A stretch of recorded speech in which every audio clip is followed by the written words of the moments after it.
Hey everybody, it's Joseph Ramirez here, and I'm doing another video for the Faithful Podcast, and I have a special guest with me. Hi everyone, my name is Emily Jones. And Emily, how do we know each other? Well, we know each other from Hope Chapel for a long time. Yes. And then most recently, we go to mini church together. Yes. So that's how we've gotten to know each other better, and yeah. And we both work for the same church together. We do.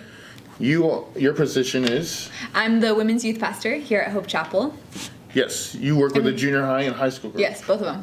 And I wanted to interview Emily here about her incredible testimony of being from an American family who moved to Mexico to be permanent missionaries, and then as an adult she moves back to the U.S. and becomes a youth pastor. So stay tuned for the video. We're going to be talking about all her life details and this incredible story. All right, let's get into it. So Emily, why don't you introduce yourself? All right, so my name is Emily Jones, and that's who I am. So why don't we start going to the very beginning? Okay. Your father and mother, so Ronnie and Sherry. Mm-hmm. Ronnie and Sherry Jones. In 1994, they moved to Mexico to be missionaries. They were sent out by Hope Chapel, and they went to a place called Puerto Escondido in the state of Oaxaca. And I went with them, thankfully. They didn't leave me behind. I was 2.5 years old, and then my little sister was 4 months old. Wow. And we got there by driving. My parents loaded up everything they owned into a trailer and a truck, and they drove about 3,000 miles away to a place that they had never been before. It's quite exciting. Did they speak any Spanish? Besides like hola and adios, probably not. Wow. So here they are going from the United States, and they don't speak hardly any Spanish. Hardly anything. My dad least. My mom, high school Spanish, but that's about it. So how was the transition for them in the first years? As I've talked to my parents over the years, I know it was difficult. Like back in the day, there's like not cell phones. I don't think there was really internet. No. Easy internet access. No. Super expensive to call. I think fax was a big thing, so there just wasn't a lot of like communication with family and friends, even though our grandparents really made a huge effort to stay connected with us. But it was a adventure, and it's so hot down there, so that was a huge transition. Yeah. Learning the language. My mom had 2 small kids, like no friends. Like it was the more I hear about it, the more I realize, like, wow, that was just a huge transition in their lives.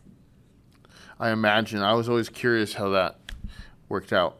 So what was like for you growing up in Mexico? For me, I always say, like, growing up in Mexico was just one of the biggest blessings of my whole entire life. I'm so thankful. I would never change anything about it. Growing up there, it's a slower pace of life. So there was a lot more time to just be with one another, be with people. You're never like really rushed or like running around. You have a lot of time to talk with people.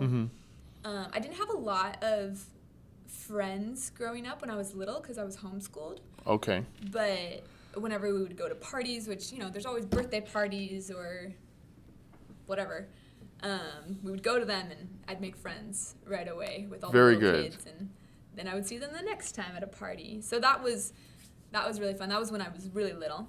Okay. And then the older I got, the more I made friends with people that would come down to visit. So every year there was all kinds of teams from different churches that would come down and visit us. And we just made the best of friends with people that would come. And those were the highlights of our year, was getting to know people that would come down and visit. And especially when they would come down from Hope Chapel, it was our home church. So we would just be really excited. So it was great. Growing up in Mexico, has been just really exciting. So now I'd like to ask, so what was the experience growing up in a missionary family? What values stick with you to this day from all that? Some of the biggest values that my parents instilled in us was living your life all the time on mission. Like that's your job. Like you're an ambassador of Christ. Like wherever you go, whatever you do, like it's all about Him. And always looking for opportunities to speak to people, to encourage people. Like just you like knew who you were, that you represented Christ, and that's what your life was about. So I feel like it was a life that had a lot of purpose. Just felt very purposeful and knew what we were about, was making Christ known. So that was a big one.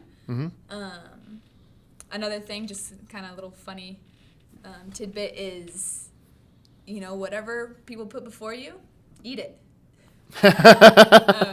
Very good. My dad has this fun little saying, Jesus, where you lead me, I will follow, and what they feed me, I will swallow. So we learned how to just eat everything, even if you don't like it. And because food is huge. You go to someone's house, you eat what they put before you. So I want to ask a funny question. What is some of the most exotic foods that were served in Puerto Escondido to your family? That's like completely like in the U.S. Like what? What was some of the weirdest foods? One of them that was pretty regular at like parties and stuff is like a chicken foot. Oh yes, the feet of a chicken. Yeah. Wow. Just in the soup, just chilling.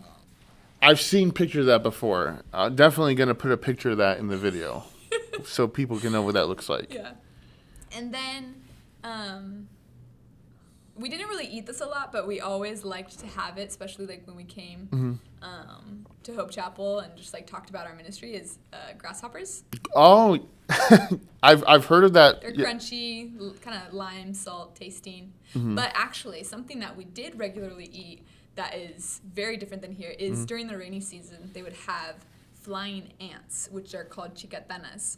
Wow. So after a big rain, there'd be all these Flying big old ants. fat flying ants, and you would pick them up, you would clean them, take off the wings, clean them, and then fry them. Wow. On like a sartén. I don't know how you say that in English. Yeah. And then you'd throw them in the blender with the chili and the onion, garlic, tomatoes that were also like fried, and then blend it up, and you have your salsa. Wow. That definitely want to get a picture of that. Yeah. So another thing I want to ask out of curiosity, did they teach you both English and Spanish at the same time, or how would that work out? Yeah, so, well, before I answer that question Okay. to our audience, one really important detail that I forgot Yes. was I'm the oldest of 8 children. Yes. So there's a lot going on. There's a lot of people. So I'm the oldest, and then we got 7 more after me. So very active. Yeah. Very exciting. Never alone. But the way that we learned Spanish and English was English, you just learn it from your parents right away. Like you've learned English. Yes. And then Spanish, we would just learn as we went along, because we always had friends that were speaking Spanish, so we just learned it. Like you learn any other language. That's how we ended up learning it. So we would speak English mainly at home, and then Spanish when we're out and about. So it was pretty seamless. Okay, I was always curious about how that worked out. Okay. And even still, I'm still learning. Sometimes I'm like, wait, how do I say that?